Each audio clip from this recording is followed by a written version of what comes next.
Hi, everybody. Again, this is Sree from BizBuzz. What matters the most in your business? And sponsored by My Work Belt. My Work Belt is a business operating system, the software, all-in-one software, particularly catering to service-based small businesses.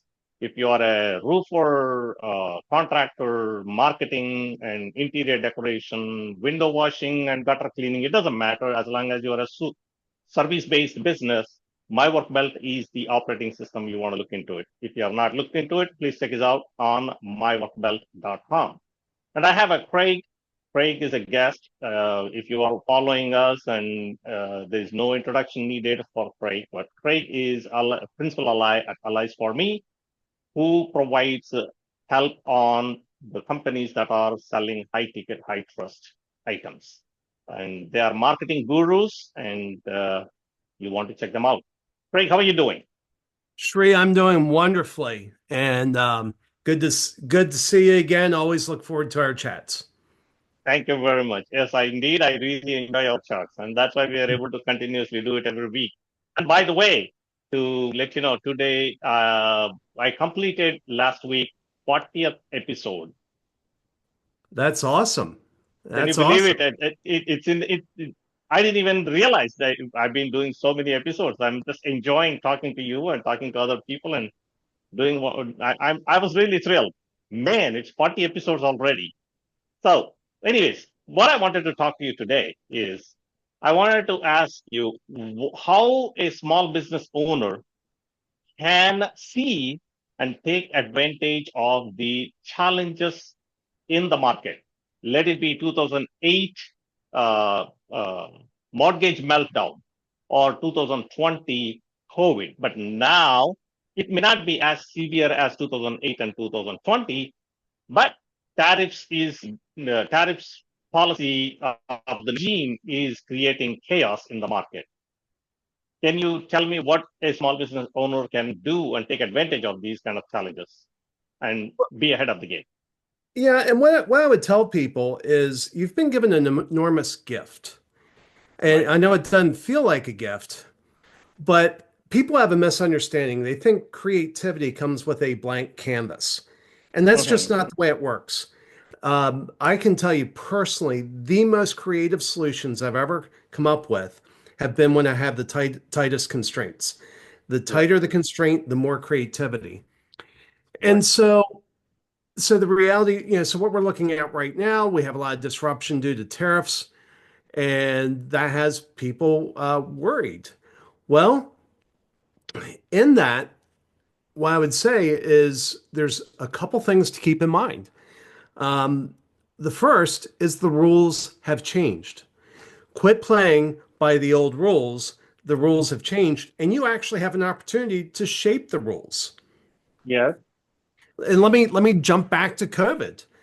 Um, when COVID hit, nobody would ever think about showing up on a Zoom call, a webinar, or an online business meeting with some kid running around naked in the background. You know, and but all of a sudden COVID hit, and guess what? It's okay now if you have a kid running around naked in the background. You're sitting there You have typing a the pant or not. right. Um, and that's an example of where the rules had changed.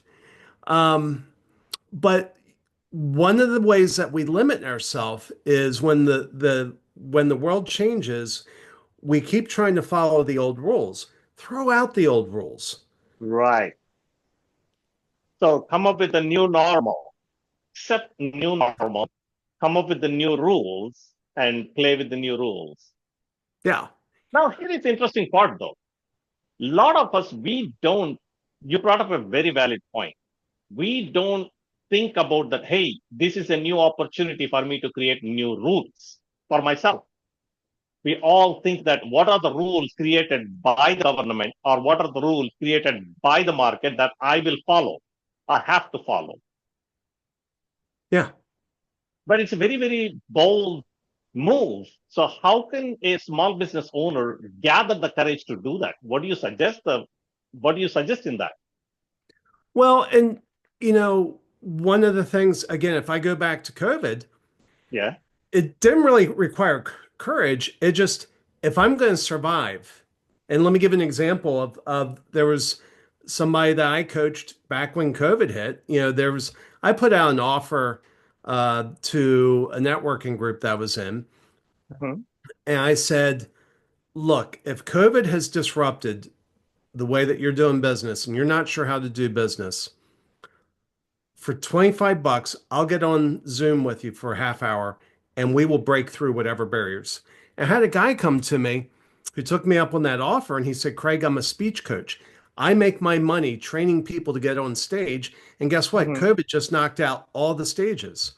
Yeah. And I It said, well, is. tell me about your biggest opportunity. And he started telling me about somebody he was going to help prepare for a speech to give a commencement address.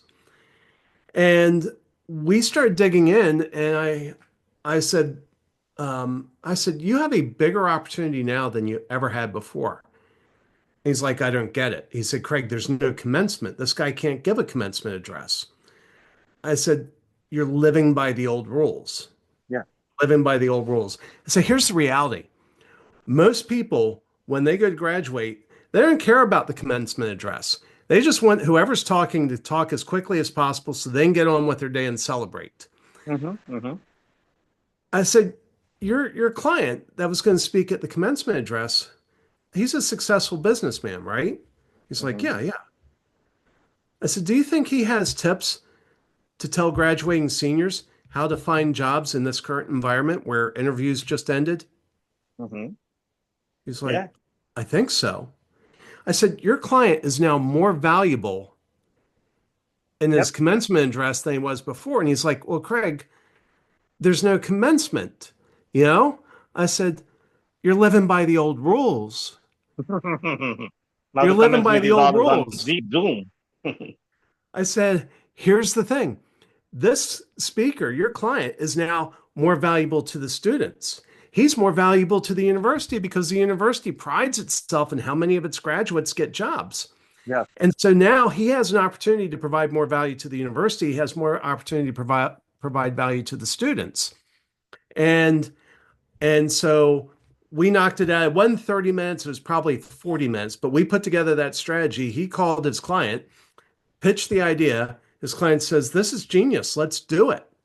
Yeah. And he was able to make money as a public speaking coach at a period of time where there was no public speaking. Indeed. Yeah. So here's the thing to look at. The things that we looked at, what's changed, and it's basically it's a SWOT analysis, Great. strengths, weakness, opportunities, and threats. And so you look at the current situation. If you're heavily dependent upon Chinese suppliers, okay, that's a threat. What are the opportunities that are coming out of this? What are the things that people want? And the reality is that having surety, depending upon who your client is, who your customer is, having surety of supply chain is more valuable, is it's worth a premium. And so, Indeed is correct. See, one of my clients, it's a startup company, and they are making jump ropes. They're a jump rope company, but of course they modified the traditional jump rope to cater to the senior citizens, whatever. But ultimately, it's a jump rope. Now the process here is they gave the design to some company in China, and they make the jump ropes and they send it to US and they sell it. They don't have a manufacturing unit of their own for making that jump rope, and it's a startup and small business, and there is no reason for them to create a manufacturing for jump ropes. Now this person is asking now because of the tariffs and because of the China challenge, and now jump ropes are coming into US anymore, but I have so much market available. I am looking for manufacturer who can make these jump ropes for me. He is crying out loud, standing on top of the chair. yep, So depends on what you are. It's actually if you can deliver what the manufacturing companies were delivering before, you just have to tweak your machinery, you just have to tweak your process, and to be able to deliver those things here in US, that's a very, very fundamental reason the current regime is creating these high tariffs for the companies that are outside in United States. So you can come up with these new rules for your own and create this manufacturing and create these opportunities, isn't it? Yeah, absolutely. And I would start saying, and so what you do is you start working the problem. Well, if there's demand for jump ropes, Yeah. the China component is just arbitrary. Indeed. And and all of a sudden you can start finding other, other things. Can you find surplus jump ropes? I guarantee you, if I tried, I could find 1,000 jump ropes tomorrow Indeed. that are Yes, yes. sitting somewhere in a factory that Somewhere somebody knows in, what yeah, to do with. correct. No, that's It, great. So leftover inventory is another advantage that you can use somebody's leftover inventory to your advantage and be able to capture the market, be able to keep the momentum going for your business until the dust settles. And by then, you're already well known in the market.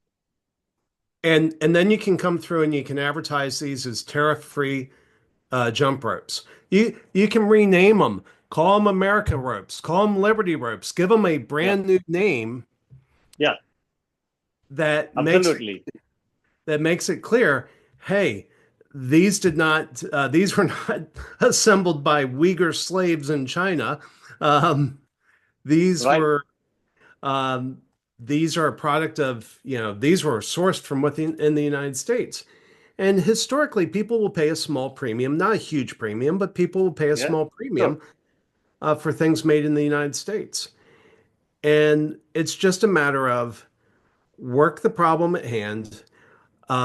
When there are new constraints, there are new pains, there are new needs, and the and go through and look, list out what are the things that we're good at, and you may even discover a brand new market that didn't exist indeed, yeah, because you may find, hey, you know what, we're really good at distribution. What if you realize that's your core competency? Jump ropes is just the distraction. We're good at distribution. And now we have all these factories in America that need to figure out distribution, need to figure out how to access the channels that we have access to. right, right. No, great. Thank you very much, Craig. And so what we are looking at here is disrupted market allows you to create new rules of your own and discover your own opportunities, either by taking somebody else's leftovers and you can make it on your own opportunity, or you create new opportunities or new services or new products that caters to the new market environment. So small business owners out there, be brave. Don't be afraid of the tariffs and any disruptions in the market.